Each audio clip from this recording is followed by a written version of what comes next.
Hello and welcome to Back to Life and Beyond, an interview with a Rare Mothers series, the podcast where we honour the strength, love, and resilience of parents raising children with rare diseases. I'm your host, Natalie, and today I have the privilege of introducing you to Kaydi Flug, a mother whose story beautifully reflects both the challenges and the quiet joys of rare parenting. Kaydi is a devoted mum of two sons, and it was her youngest son's diagnosis with the rare condition ADSL deficiency that forever changed her family's path. Beyond her role as a caregiver and advocate, Kaydi finds peace and joy in the simple rhythms of daily life, whether that's tending to her chickens, caring for her goats, or finding small pockets of calm amidst the unpredictability of rare disease parenting. In today's conversation, Kaydi shares her family's journey, with rare diagnosis, the complexity of care, the emotional landscape of living with the unknown, and the way she continues to nurture not only her children but also herself. We'll explore how she navigates support systems, moments of heartbreak and hope, and the unique perspective her experience has given her. Kaydi, thank you so much for joining us and sharing your story with us today. To start off, can you please share a little bit about yourself and your family, including where you live in the world and what you did before becoming a mum? Yes. Thank you, Natalie, for having me. That was a beautiful introduction. Yeah. Well, I am from a small town in Wisconsin, USA. It's called Colfax. It's about 2,000 people. So um, we live out in the country. So we, have our own little space and the kids can run around and scream and, nobody's really bothered by it. Before kids, I did just normal jobs. I worked housekeeping. I did fast food. Um, my stepdaughter came into my life in 2013. And so since then, I've been full-time mom. And I did some hotel jobs um, while balancing her. And then when we had my first son, Elliot, I took a break from working because you don't want to miss any of those firsts of anything. And then once I kind of got back in the groove of daily life and being a mom of two, then I went into retail where I'm at now and have been since I got pregnant with Finley. So now I work at a women's clothing store as the assistant manager, and I've been there about 5 years, just over 5 years. So now we just have that swing of things and we balance work and kids and chickens and goats and yeah, kind of just an average family life. Yeah. So how old is your son Finley? Finley is 5. He just turned 5 in March. Yeah. And how old was Finley when he was diagnosed with ADSL deficiency? He was about a year old when we got the genetic testing back. Mhm. We went to a neurologist in Rochester, Minnesota, after talking with his pediatrician about not hitting milestones. We had a lot of struggles with feedings and getting him to latch or take a bottle. He wasn't holding his head up like the typical or average child would. Mm. And so we got an appointment with a neurologist and we had a EMG where they test the muscles. I think that's what it's called. Yeah, an EMG. And then we did a MRI to check his brain and brain growth. And we saw that he had a lack of brain growth and more fluid. So then the neurologist took the next steps of wanting to find out what could be the cause of that. And she really pushed for a lot of things, and we were thankful. So we did, I think within a couple of months, we had gotten the results back of ADSL, and then found out there was nothing else we could do. It was kind of like at least we had a name for what was happening, and we've just tried to kind of navigate it on our own since then. Yeah. So when you first noticed those changes in Finley, how old was Finley when you started seeing some of those developmental milestones not being reached? How old was he? I know you said you were talking about, he was having trouble latching on, breastfeeding, and things like that. But how old was he when you started seeing the other symptoms come through? He was about 4 to 6 months when I started noticing like Mm, less head moving. He wasn't like if you laid him on your chest, he wasn't picking his head up or trying to do tummy time. He just would get so frustrated to even hold it up that I started wondering, well, like, is there something that's like hurting, or is it, you know, muscular, or, like, why isn't he comfortable doing this? And so then when he was 6 months, we had gotten the referral to neurologist. So that was, I think, the big one that I noticed is just his movements weren't the same when I would compare them to like how Elliot was when he was about that age. And I don't think that I saw anything else really different. Maybe like his vision, maybe like not wanting to fully focus on you. He kind of darted around a lot more, or almost felt like avoiding eye contact, like it hurt or was really hard for him to just focus straight on. mm, So yeah, then we got the referrals for neurology. Those are, I think, the big things that I noticed. yeah, yeah, yeah. As those early days where there's something not quite right, you just can't point, just can't pinpoint it. It's just like, what is this? There's something different. Is he okay? Yeah, What's different about this? Is it just a child yeah. that's a little bit behind, or is there something bigger at play? Yeah, yeah. So how did you respond to the diagnosis? What support was available for you and your husband at the time? Um, well, I don't think that there was a whole lot of support. At least not like in the medical field. We had a lot of like family support, my mom and my sister and his brother and cousins that are close. But we we were told, and then we were told there was no types of treatment or cure, and we were kind of left on our own. And I think that made it even worse to find out, instead of it just being that he's got this genetic condition, he's got a rare one that has nothing that you can do. I cried a lot.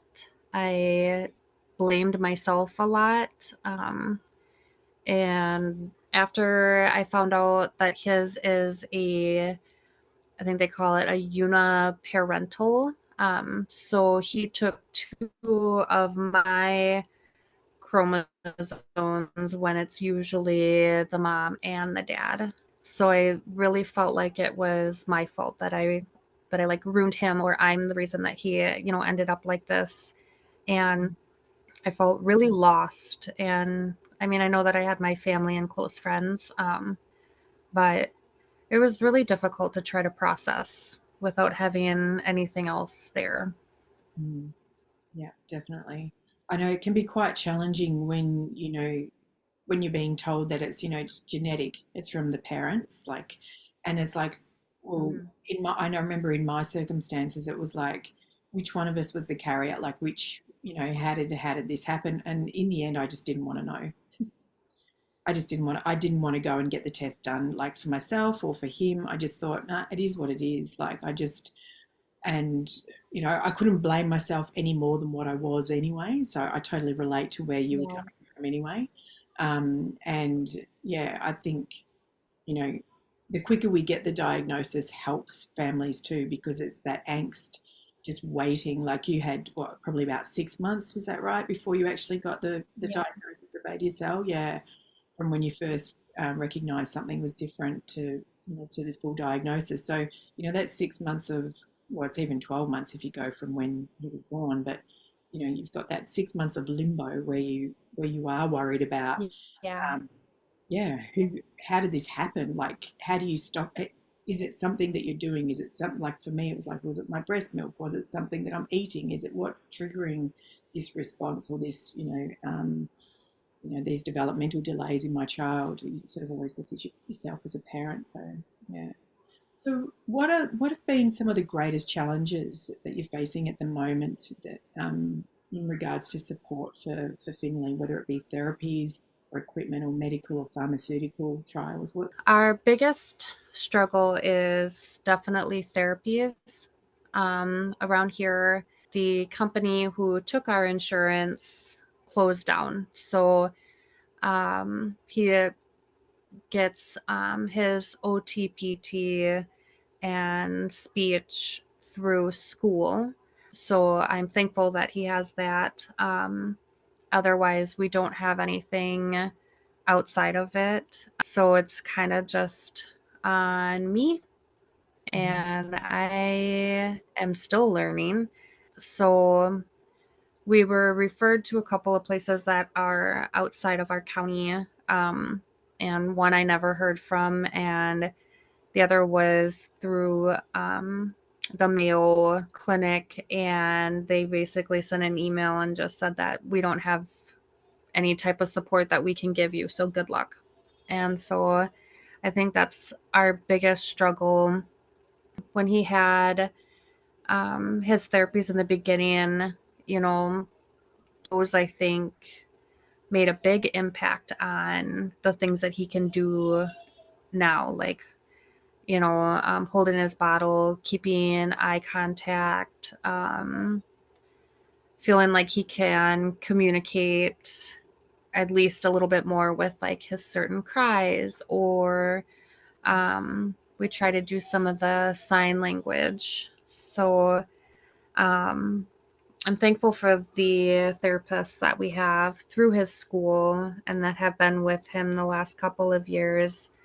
But I think that it's really hard to not have any other outlook, you know, and trying to give him as much as we can and not have those things available to us. Yeah, especially I suppose because you are living in a remote area as well, aren't you? Yeah, and he gets I think it's Medicaid through like Social Security. He doesn't get like monthly payments. But a lot of places like won't take state help, and I think that makes it a lot harder, because I think a lot of families that have um kids with special needs typically do have state help, because it's a lot harder to work, to have a consistent income. So I wish that there was more available, and I mean, maybe there are in other states, but just around us it's not um as viable, I guess. Yeah, yeah. So you are very much on your own when it comes to, providing that therapy for Finley. Yeah, Yeah. yeah. Can we talk a little bit about, I suppose one of the big things that a lot of the families with ADSL deficiency experience is, so we have the therapies and we have the developmental delay and all of those things as well, but then we have the complexity of managing seizures. Can we talk a little bit about seizures and, how often Finley has seizures, or how you manage seizures? Can you talk a little bit about that for me? Well, his are kind of, I call them like sporadic. They seem to be dormant right now. But they kind of just sneak up. When he first started having them, um, they I don't know what like really triggered them in that sense. A lot of times it was like happening when he was sleeping. So we just tried to find the medication that worked, and even switching medication because some were like changing how he acted. You could just tell that he wasn't himself. Um, and now he's been seizure free for a couple of months. Um, I feel like they kind of come on at least like when we're getting close to like that 10-month mark of not having seizures. And I don't know if that has to do with his growth or um, any biological changes, just, like other people go through. And so it's just, again, they kind of see, okay, is it a one time thing? For a while, when he was about 2.5, he would end up having a seizure when it was time to eat. Um, it could be the first bite, it could have been during food time, or it could have been right after. So again, it wasn't anything that we could really pinpoint, but it definitely gave me some PTSD on feedings. Being afraid that that was like triggering it and I was causing him to go through this. But they I don't feel like they're ever really consistent. We have a lot of different types of seizures, from just clonic to clonic tonic, holding his breath and shaking versus completely twitching, and making vocal noises, which has become a newer thing that happens. And I know his last one was the longest one that he's ever had. Usually, they're like a couple of minutes and we do like a rescue med. His last one was 20 minutes and I did 2 rescue meds. Um, I think that it's really hard to navigate those when there's no consistency. And around here, we just cross our fingers and hope that it stops, because there's nobody, no medical field around us that can do anything but stare at him. And I'm like, well, I can stare at him, Mm. you know. Yeah. But yeah, his, I think, are really all over the board, and I'm not sure if that's quote normal for this deficiency either. Yeah, and certainly from my own experience with my two boys with the ADSL deficiency, yeah, they are very sporadic. And, it's one of those things where, yeah, they do show up in all various ways. It might be, like my son Hamish used to just put his hand up and look at his hand and just stare. And then he'd go rock his head from side to side, and he'd come out of that, and he would go through, they were like absent seizures to him. So that would be one little form of seizure. One would be they just stare off into the distance, or they would start having like just, full body jerks, and, then go into a full seizure where they lose consciousness as well and then hold their breath. And so, from what I've experienced, that sounds, and from what I've heard from other families as well, that sounds very much like, yeah, very typical ADSL deficiency, very unpredictable, when it comes to seizures and what they look like. So, yeah. So, can you explain to me, Katie, what a typical day looks like for you and your family? So a normal day is getting up really early at 6 o'clock for school. But Finley is probably like the best at getting up. He's always smiley, happy, and I think helps put the other kids in a good mood at 6 in the morning. So I'll typically bring him downstairs. In a room still in his crib. And so I bring it down and we change him, and I'll get his chocolate milk ready with his morning meds in it. And turn on some Paw Patrol or Peppa Pig that he likes, and he gets to sit and enjoy his milk. And I get my other two awake, and we make sure everybody's got their stuff, brush their teeth, and we get Finley in his chair so he can get out to the bus, which he absolutely and for hours in the morning, and then he comes in school, and we'll sit and we have lunch together, and then he decides when it's nap time, and then I'll do my chores, and we wait for the big kids to get home, so we'll um, do like some snuggling or like laying on the floor and do like tickling or find different toys that he wants to play with. And then I typically work later in the day, so sometimes by the time the kids get home, I go to work, and then I come home and make sure that everybody is eaten and done any schoolwork or showers and treats and stuff. And then I tuck everybody into bed, and usually Finley tells me when it's bedtime. Sometimes I call him like a little wild monkey. Yeah. How does he tell you that he's ready for bed? He does this thing where he'll like kind of turn onto his side and like snuggle into you, because I think he prefers sleeping on his side. Mhm.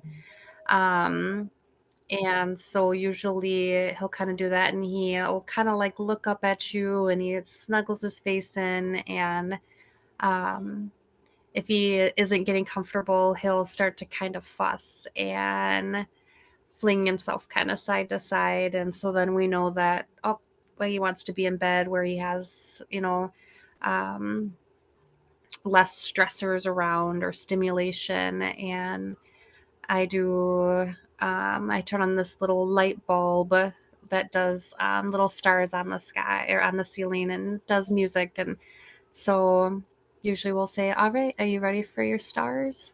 And he'll smile, and he likes just kind of watching them and seeing the lights. And either he will zonk right out, or he will sit and play and bring his nookie around, or one of his little stuffed sloths that are in bed. Um, but he'll typically sleep all night, unless maybe he's got like a tummy ache or something, like, your typical child would. But he definitely likes being in his bed and having that me time and getting his rest. It's gorgeous. I love it. So what are some of the activities that Finley and the other children like to do together? They do a lot of singing and dancing. His older sister, Elena, loves to sing. And he doesn't care how bad it sounds. He absolutely adores it.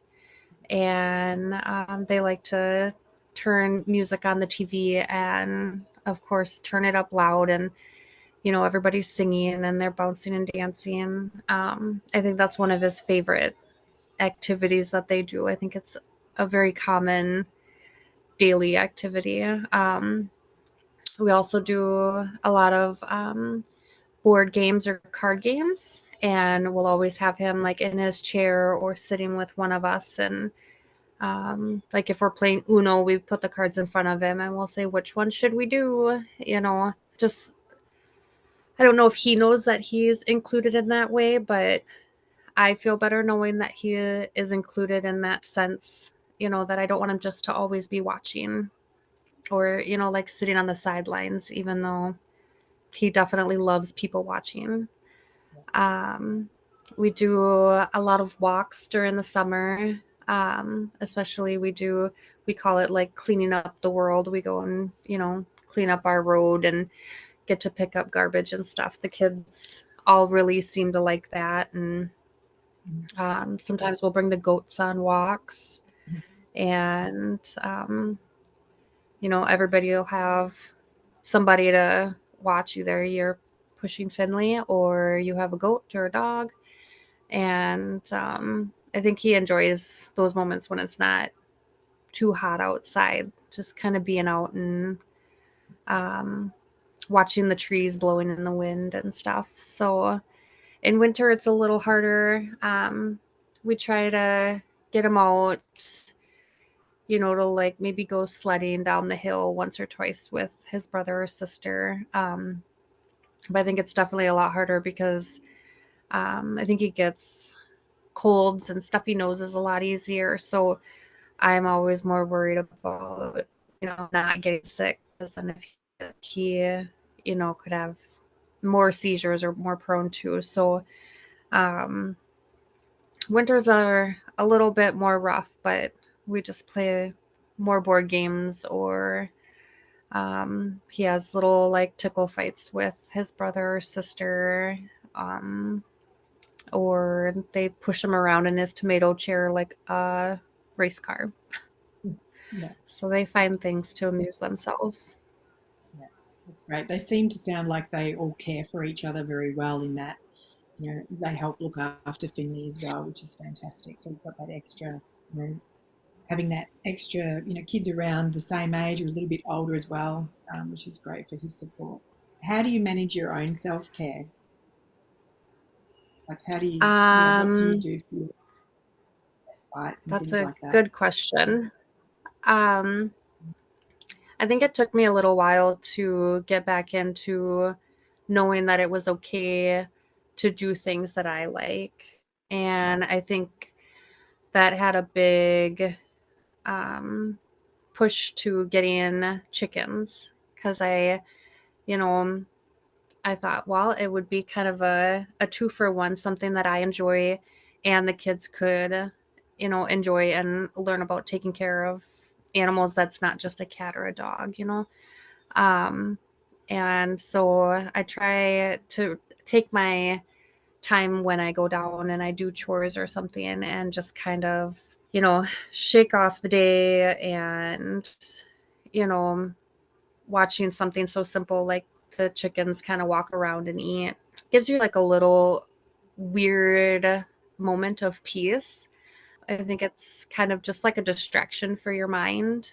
I think So I think everybody loves chickens. yeah, so in a kind of way, you've got like it's a meditation, anything that's sort of where your mind can, you can focus in on something. So whether it be your breathing, or you're focusing in on, say, writing, or you're focusing in, you're just really having that moment of focus. And for you, it sounds like when you're watching the chickens, there's that escapism with that, where you're focusing on the chickens right now, and you sort of have Yes. that as, yeah, and that can be really good for you as well. So that's good. So you've got that element in there. Yeah. Um, I think that it was really important for me to do that because I wasn't doing it for a long time. Um, and I mean, I know mom life is a struggle anyways, just to have, any time to yourself. So I think every mom should take 5 or 10 minutes to watch the chickens. in their own way, whether it be meditation, or whether it be, Yeah. yeah, reading a book, or listening to music, or going for a walk, or doing Pilates, or doing yoga, or whatever it is that just, helps reset. Yeah. Yeah, that's great. So, how often, or do you and your husband get much respite together? Do you get much time away from the kids and have some time out? And Um, sure. Not as much as we probably should. Um, we do like maybe like a date night, maybe once a month. I mean, and with just life in general, it's hard. Um, and there's only a handful of people that um, we trust with Finley. So typically it's my mom, and they, will stay home with grandma, and we'll go, to eat dinner or something. But we don't, like go away or, have a weekend away or anything like that. But I think it would be harder because I would just want them with me. Or, you spend more time worrying about what the kids are doing, than worrying about like enjoying yourself. So maybe when they're a little older, I'll feel a little bit better about it. Yeah. But It's okay. Yeah, exactly. Yeah, I thought I think that sometimes with the respite side of things, it's great if you want to get away, if you need to get away, if you're feeling that and you've got that avenue to be able to take a step out and go and have a night to yourselves, that's great. But if you don't, yeah, then if it feels like it's going to be more stress to organise that, then yeah, just keep living and living and that's great. So looking back, what other support systems have you found that are helpful in your journey if it's not respite? my biggest support that I found is actually the Facebook group that you had created. Um, Probably the first time that I felt like some relief and I felt less alone. Um, I know that everybody is, literally around the world from me, but I think just knowing that there really are, other people that are going through the same things as you or who are feeling just as lost or questioning things. I remember I had read a article um, by a newspaper that was online, and it was like a few years old. But it was a mom talking about her two kids that had ADSL. And I remember just being like blown away. I was like, oh my gosh, there's somebody else out there. And so I sent an email to this newspaper and I was like, I don't know if this is going to reach anybody or if anybody is ever going to see this. But I wanted to get in contact with the mom, Melanie, that had been in this article. And I think it was about a week later, I got a call from her. And I was just kind of in shock that, like, it worked. And so then she um, sent me the link to your group. And I've met other moms and Nicole and Emily and Abby and, people that you can, um, send those like random messages about what your kid is doing and they're going to understand or, give you some insight. Well, this is what we do or this is how it happens in our house. I think those have helped me during those harder days and the struggles and there's no WebMD link to click on for ADSL to give us any answers. And so I think this group is like our own personal WebMD, with um, at least some sort of um, direction that we need. Otherwise, we're kind of just at a standstill. So I think it's a very special place and I'm very thankful that you started it and that I found it and I don't have to be alone because I No, have you guys. absolutely. And that's exactly why I created the group in the first place, because when my boys were diagnosed back in 2010, there was only 40 reported cases of the disease. And um, and there was like 3 or 4 research papers that I came across, and we were just deciphering, what it all meant in our own way, and we had no Yeah. support. And I couldn't, yeah, I was just like straight away, I just wanted to reach out to the other 40 odd families that also had the disease. And then I thought, surely there's got to be more. We've got to raise the level of awareness out there about the disease and, hopefully, you know, come up with a cure or a treatment or, just prevention, whatever it is. Like we just need to, just raise awareness of this disease and do all that we can to help, make sure that another family doesn't have to go through the despair of not knowing, and the despair of the diagnosis and or the Mm-hmm. diagnosis taking so long. So I'm glad that you found us, and I'm so honoured that you've been able to do this little interview with us today. And like I said, being able to share all of your stories like this, that's my goal for the next couple of 12 months or so. Is just each month just to find another family where I can share their story, and we can share it all with each other, and yeah, make sure that we don't feel alone. We're not alone. We might be rare, but we're together we're strong. That's always been, I suppose, my Yeah. motto. Do you have a favourite quote or a book that has helped you through some of the tough times, Kaydi? Um, I don't know if I have like a favorite quote. Um, and I definitely do not have time to read, but I do listen to podcasts. Yeah, And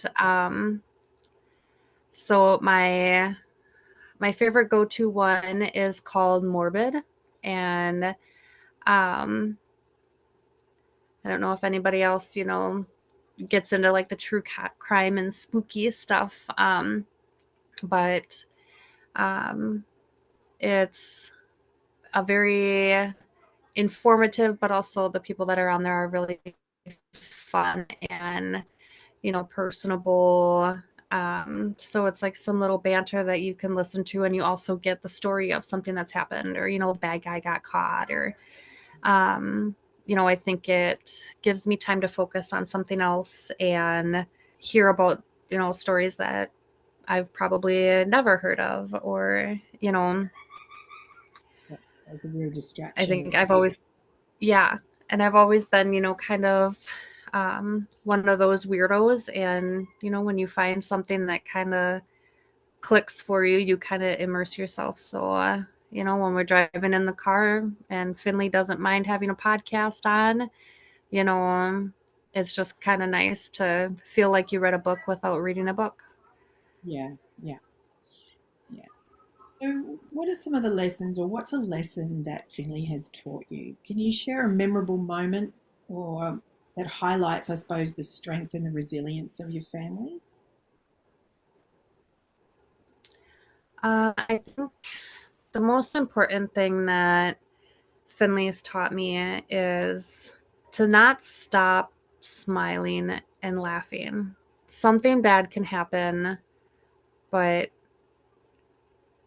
even on his worst days, or like after a horrible seizure, he can just look at you and he'll smile. And he's like, okay, that, was something that happened, and now we're going to move forward. So I think that he's taught me it's okay that bad things happen, and we need to focus on how we do after, or how we bounce back from it.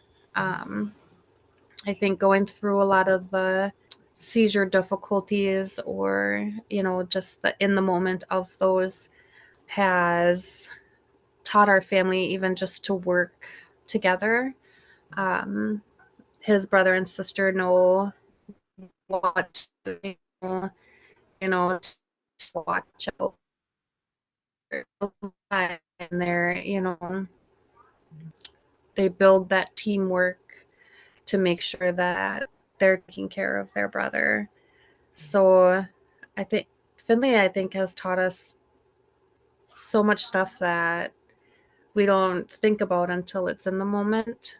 So I try to soak up all of those smiles and laughs, and you know try to hold those the closest, um because you don't know how much time you have with anybody, and and even less knowledge, of how long I have with him. So I think just being aware of the good things is his little, reminder. And I mean, he's got the best laugh, so any mood that you're in, his giggle will definitely brighten it. So I think those are the most important highlighted moments is anytime that he laughs. Yeah, that's great. That's beautiful. Well, Katie, we're unfortunately we've got to finish now, and I just want to say thank you so much for sharing your story with us. I know it's only a small piece of your story and your journey and what you experience and Mm. what you're going through. And I hope to be able to connect in with you maybe 12 months time, and we can, keep rebuilding from this. This conversation would be lovely. Of course, I'm always there in the background. So if ever you need to, connect in, that's great. And we've also got the other fantastic families out there in the ADSL deficiency community as well, which are here for each other. But lastly, is there anything else you want to share with our listeners today before we finish up? Um, I guess I don't know. I want people to, you know, just listen. Know that there's always going to be somebody out there, even if they're in Australia, or um, that if you look hard enough, you'll find somebody that you can lean on. And even in rough times and unknown circumstances, that you're not really alone, even if you feel alone. So just keep looking for that person because it'll be worth it. Katie, thank you so much for sharing a little piece of your story with us. Really, from the bottom of my heart, I greatly appreciate it. So thank you again, and we wish you and your beautiful family all the best, and we'll keep in touch in the future. Thank you. So, dear listeners, thank you for listening. If you'd like to support families affected by ADSL deficiency and help raise awareness along with us, please consider sharing this episode and joining our fundraising efforts through the Rare Birds Foundation. Your support helps fund vital research and provides much needed awareness and resources for our families navigating this rare disease. You'll find all the links in the show notes below. Every contribution, big or small, truly does make a difference. And if you're a rare mother who would like to share your story, or if you know someone whose journey deserves to be heard, I'd love to connect. Reach out and let's give voice to these powerful stories. If you're also looking for ways to support your own well-being, you can explore the self-care programs I offer both online and in person over at backtolifestudio.com.au or by visiting nataliewatson.com.au. I've recently published a new self-help book called Unstuck, From Stuck to Unstoppable. Release, restore, and reclaim your life through somatic self-care practices. And it's available now, and the links are also in the show notes below. So thank you so much for tuning in. Take gentle care of yourselves and each other, and I'll see you all on the other side.